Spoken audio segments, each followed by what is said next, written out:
What up, everyone? Back again. Boston Horror in Hell. Station 777. Because we are one more higher than Satan. So, guys, we're here to do our band of the month. Something that is near and dear to this guy's heart. So when we mean band of the month, we're not really gonna pick a lot of like the bigger known bands. I mean, we will, but we won't. Like we won't pick Metallica. I mean, they are a good, or they were a good band, but we're not gonna pick bands like that. We wanna pick some bands that maybe that aren't more well known, and bands that Nick and I both like a lot and we listen to on a regular basis. So yeah. Well, it kind of gives you guys a chance maybe to check something out you maybe haven't heard of before, or whatever. Everybody's heard Metallica. Everybody's heard, you know, Slayer. Yeah, exactly. So good stuff. Anyway, so a couple years ago, this guy here takes me up to Portland, and we watched a band that I'd never heard before, Malevolent Creation. And I'd have to say that was one of the best fucking concerts, even though it was a small concert, one of the best fucking concerts I've ever been to. I actually got to meet two of the band members, who were both fucking really nice, fucking down to earth guys, just there to party and have a good time. And a guy named Brett Hoffman, lead singer, and I believe the guitarist, Phil Fasciano. There we go. That Phil was funnier than hell. That guy was hilarious. So I don't. So the place that we went to was called Rock and Roll Pizza, and they had a little bar there that's kind of fenced off, and then they had the big floor for the venue, whatever, and stage and all that kind of stuff. It was the floor was all ages, and then the bar, of course, was 21 over. So you can't have any alcohol, out on the floor. And he so happened walked out of the back dressing room area with a fucking beer and a cigarette in his hand. The bouncers told him that told me he couldn't have that shit out there and stuff. And he's like, "What the fuck? We're here to party." He just smashed off his ass. It was funnier than hell. He kept Brent introduced himself and stuff, and kept talking to us and stuff throughout other bands playing and stuff like that. And then when he got up on stage, you would have never known he was intoxicated. That guy could play like nobody's business. Yeah, it's funny too because in a lot of the pictures of him and in the booklets and whatnot, he kind of looks like a big guy, but that Phil guy, he's not very big at all. Like he's probably like 5'7", 5'8", and I mean he's got. I'm not saying he's buff or anything, but he's got some tone to him. But I thought he was a much bigger guy.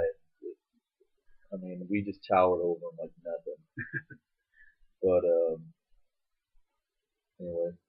But yeah, so we met him before they played, and they got up there and played, which was just amazing. And Brett Hoffman comes out on stage, and literally he looked like his head was about to touch the ceiling. And the guy was so tall.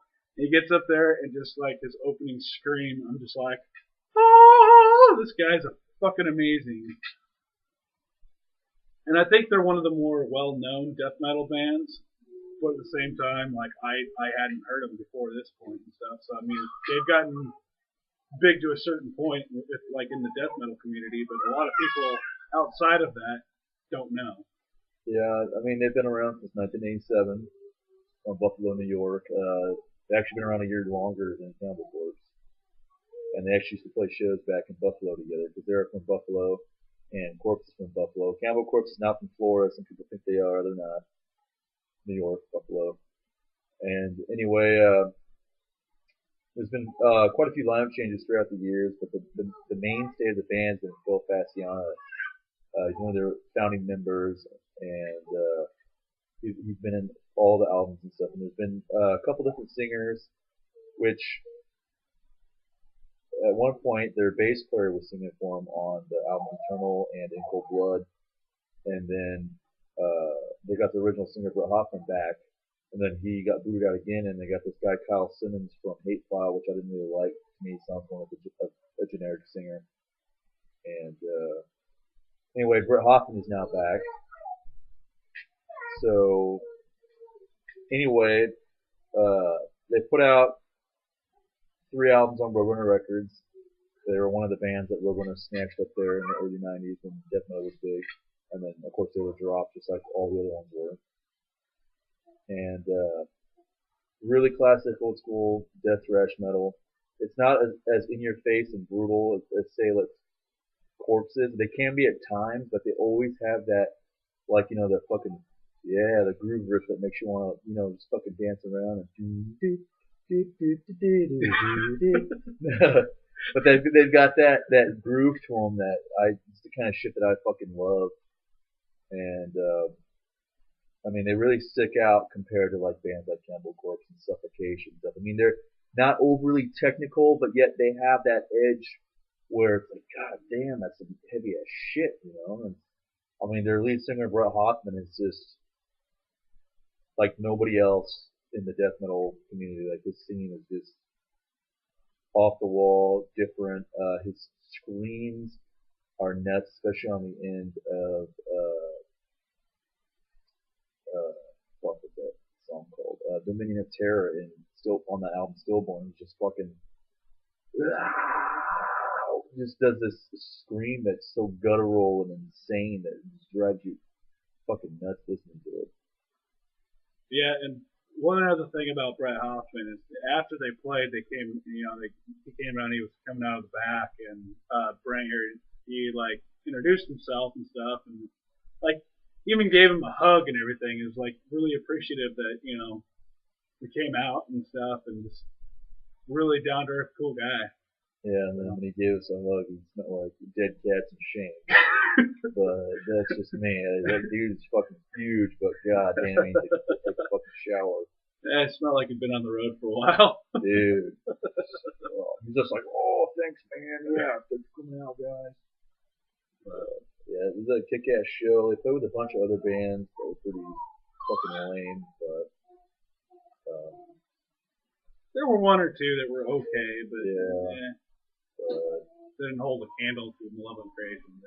Not even close. No, they came out there and they just tore shit up. Totally. But yeah, if you guys haven't heard of Malevolent Creation, I suggest checking them out. They are a highly underrated fucking band. I mean, not just for death metal, but for fucking metal in general. If you're looking for something really heavy and catchy at the same time with that old school Florida style, can't do any better than Malevolent Creation, in my opinion. And yeah. I give them 5 out of 5 fuck yous. Yeah, exactly. These guys are fucking brutal, they're fucking heavy. Classic old school shit. So, you guys stay fucking brutal. Peace.